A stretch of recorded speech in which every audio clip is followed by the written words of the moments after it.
तुझा वाईट काळ सुरू आहे हा तुझा भ्रम आहे. हो, तुझा भ्रम आहे. कारण आज मी तुला तुझी अशी गोष्ट सांगणार आहे, की त्यावरून तू यापुढे स्वतःला नशीबवान समजशील. आता ही गोष्ट अगदी शांतपणे पूर्णतः ऐक. अगदी दैनंदिन जीवनातील उदाहरण घेऊया.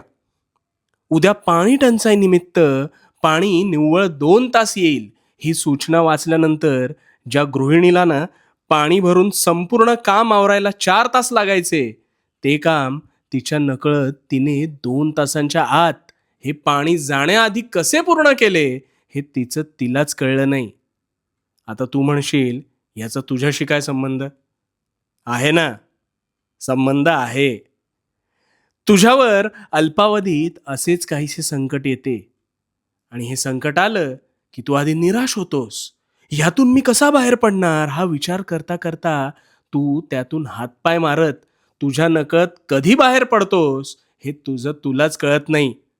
बघ, विचार करून बघ.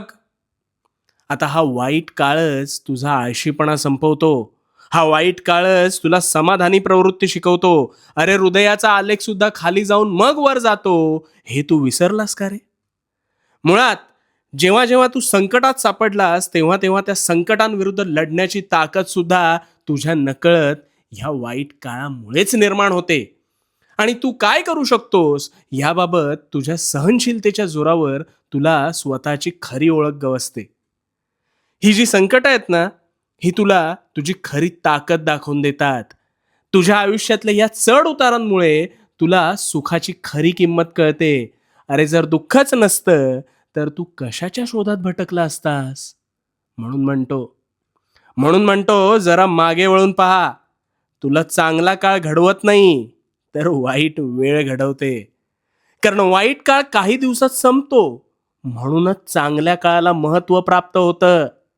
मला सांग, वाईट काळ नसता तर जीवन जगण्याला खरा अर्थ प्राप्त झाला असता का रे?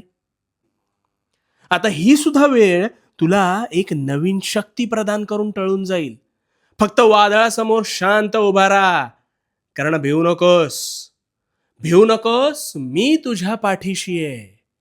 भिवू नकोस, मी तुझ्या पाठीशी आहे.